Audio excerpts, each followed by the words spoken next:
अभी आप पीछे देख रहे हैं खूबसूरती, बहुत ही बेहतरीन जगह है।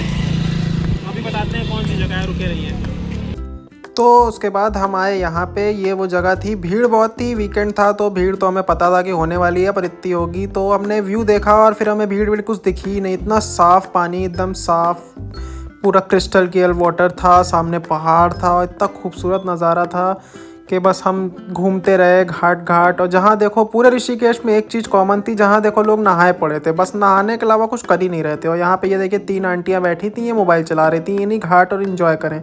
तो यहाँ पे गंगा क्लीनिंग वाले भी खड़े थे, जो क्लीनिंग छोड़ के बाकी सब काम कर रहे थे, और भीड़ बहुत ज़्यादा थी। तो हम वहाँ से निकले और हम चोटी वाला पे गए, जहाँ पे एक चोटी वाले अंकल बैठे ही नहीं थे, तो हमने उनको भी इग्नोर कर दिया, जैसे मेरी एक्स ने मुझे किया था। फिर हम चले गए एक झूले की ओर, जिसको कहते हैं जानकी सेतु। जानकी सेतु बहुत ही प्यारा झूला था, 2 तरफ से गाड़ी, बीच में इंसान चल रहे थे। यहाँ पे कई आंटियाँ खड़ी होकर सेल्फी ले रही थी, तो हमने उनसे प्यार से बोला कि हट जा रे ताऊ पाछे रे। तो फिर हम आगे बढ़े और राम झूले की ओर चले गए। राम झूले पे हमने जैसे ही गए तो मैंने सुना था कि बहुत ज़्यादा हिलता है, पर आगे ही मुझे एक ब्रेकर मिला। फिर ध्यान से देखा तो वो गाय माता बैठी हुई थी, तो हमने उनको साइड से इग्नोर करके जय बोल के निकल पड़े। यहाँ एक आंटी फ़ोटो खिंचा रही थी, और यहाँ पे एक आप देखिए लड़का खड़ा है चश्मा लगा के, ये हट नहीं रहा था, तो मैंने इसको कहा हट जा रे, तो ये हटाया। फिर गुस्से से घूर रहा था, तो इसको मैंने बताया मैं प्रयागराज से हूँ।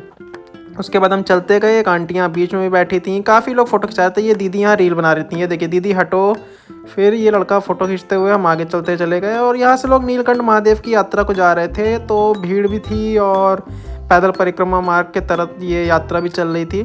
फिर हम आ गए दर्शन घाट नाम से फेमस एक घाट पे। हमने सोचा यहाँ पे दर्शन के लिए होगा और ये बहुत ही खूबसूरत भी होगा, पर जब हम आगे गए धीरे धीरे तो हमने देखा लोग यहाँ पे भी नहा रहे थे। मतलब ऋषिकेश का ऐसा कोई घाट नहीं जहाँ लोग नहा नहीं रहे हैं। बस लग रहा है घर छोड़ के लोग ऋषिकेश सिर्फ नहाने आते हैं। तो यहाँ पे भी हमने इधर उधर घूमा, और मेरे साथ जो थे लोग वो इधर उधर हो गए थे। फिर ध्यान से देखा तो वो गोलगप्पे खाने चले गए थे।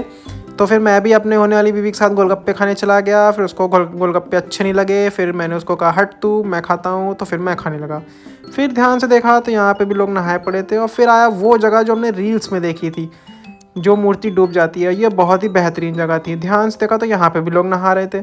उसके बाद हम नीचे गए, एक चाचा हमें बुक बेचने की कोशिश कर रहे थे, पर उन्हें नहीं पता था कि हम ख़रीद के रिटर्न मार देते हैं। फिर हम आगे गए और देखा यहाँ पे बहुत खूबसूरत जगह थी। महादेव की मूर्ति भी बहुत अच्छी लग रही थी, और जब हमने अंदाज़ा लगाया कि ये मूर्ति डूबती है तो कितना पानी होगा, फिर हम यहाँ सब देखने के बाद गए एक नई लोकेशन पे, जो थी ये था हर की पैड़ी। और ये बहुत खूबसूरत जगह थी। मतलब गंगा जी, इतना साफ़ पानी, सुकून, घाट और भीड़। और उसके बाद जो हुआ, तो अभी मैं हूँ हर की पैड़ी पे हरिद्वार में, और बहुत भीड़ है यहाँ पे। मतलब सारे पाप, तो ये हालत ख़राब थी यहाँ पे, बहुत हालत ख़राब थी। मतलब एक डुबकी में तो सारे पूर्वज याद आ गए थे, इतना ठंडा पानी था। काँप काहे रही हो वाला डायलॉग याद आ गया था, जो कि मेरे ऊपर परफेक्टली सूट कर रहा था इस समय, इतना ठंडा पानी। ये देखिए, मतलब पहले स्टंट कुछ इस तरह कर रहा था मैं, ठंडा पानी इतना था कि होया नहीं जा रहा था, मैं बैठ गया था ऊपर जाके ले।